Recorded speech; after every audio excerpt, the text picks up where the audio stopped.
Hey guys, Brazil Gamer. I'm in a different setting this time. All I can say is it's really hot in my game room right now, and I really don't want to have to record up there. So we're just gonna record down here this time. No biggie. Anyway, today we're gonna talk about a game that unfortunately I was not able to get a hold of physical cartridge of, and that's because it's incredibly expensive. And as you've already seen the title, it's Mega Man 7. Um, I did get it on the Wii U Virtual Console, however, and it plays really good.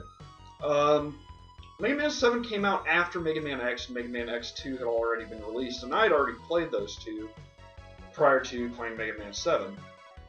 And, I was a little surprised when Mega Man 7 came out, just because I really did think that they had switched over to Mega Man X as the new Mega Man.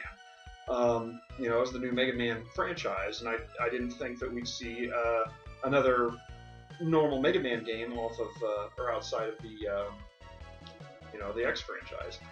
And when it did come out, I really wanted it. Rented it a couple times, and I tried my hardest to find a physical copy, find it in stores to buy it. But even then, could never find the damn game, so I was never able to buy it. And it just kind of fell by the wayside, and the only time I really got to play it was on emulation or on the Mega Man Anniversary Collection. I don't know, let's talk about some Mega Man 7. Dr. Wily has escaped prison after being incarcerated at the end of Mega Man 6. He had previously built 4 robots specifically to break him out of jail if he were ever stopped. Mega Man sets off to stop him, starting with a terrible intro sequence that makes me cringe every time. Why doesn't Mega Man just teleport in? The truck isn't moving any faster than Mega Man can already run. The game introduces us to 2 new characters in this intro level. Otto, the helper robot Dr. Light presumably created to replace Mega Man after he converted to a fighting robot, and Bass, the mysterious robot who claims to be after Dr. Wily, but is really just a spy who infiltrates and destroys Dr. Light's lab. Other than the subplot involving Bass and the intro sequence with Dr. Wily being broken out of jail, there's absolutely nothing new to this story. No real twists or reveals like in previous Mega Man titles. It's just Mega Man off to save the world from Dr. Wily. Mega Man 7 has some of the best graphics on the system. The game looks amazing. The backgrounds are intricately detailed, and the character and enemy sprites are colorful and animated. Each level has its own theme, and, well, honestly, it just feels like a great 16-bit transition from the classic Mega Man games.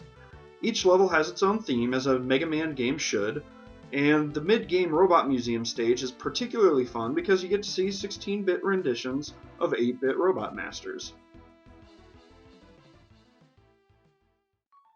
I like the music in Mega Man 7 for the most part. It's very SNES, and it sounds pretty good with the exception of a few mediocre to awful tracks. The instruments all sound good and are mixed pretty well, for the most part, again, with the exception of the bad tracks. Each stage theme fits its level well enough. My favorite tracks are Shade Man stage and Wily's first level. Oh man, that first level stage in Wily's castle is really, really, really good. Probably one of my favorite tracks across all of Mega Man. I'm not kidding. But then you get to Otto's shop, and it sounds really, really bad. Like, my ears are bleeding bad. Like, I really don't ever want to listen to music ever again, so I don't have to run into something this bad.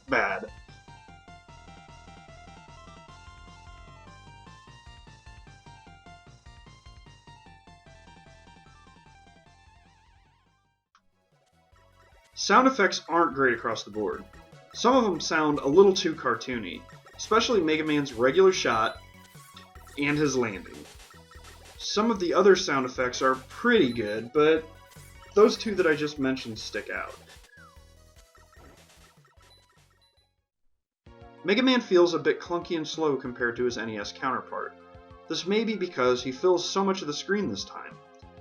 The controls are still pretty tight, but I tend to miss jumps more often in this game than in the NES games.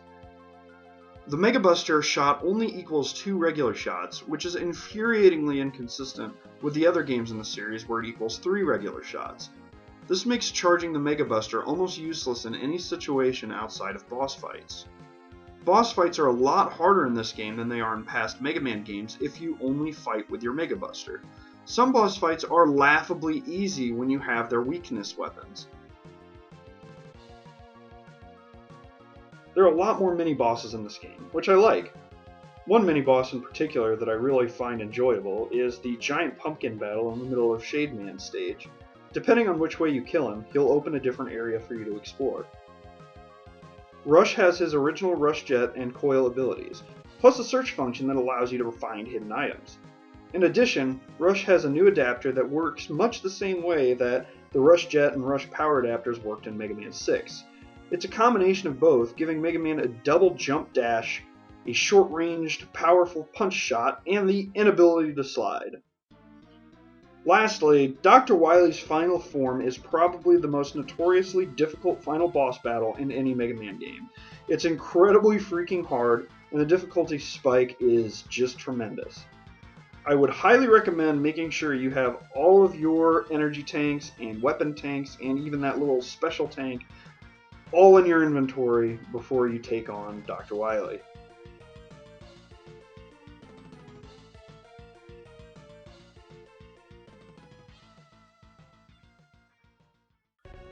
So Mega Man 7 is not a bad game.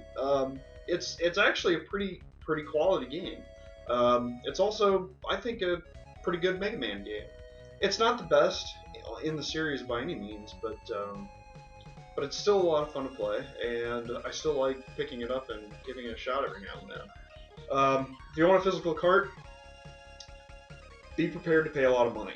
The game is going for around $150 these days, and I just don't want to have to pay that. So the best way to play it, honestly, WiiU Virtual Console, and use the WiiU Pro controller rather than the gamepad. It just feels better that way, in my opinion. But you can also play it on the Mega Man Anniversary Collection. The PS2 one's not too bad, but the GameCube one is atrocious. Stay away from the GameCube Mega Man Anniversary Collection. Whatever you do. That's really all I got for Mega Man 7. Appreciate you guys watching. Later.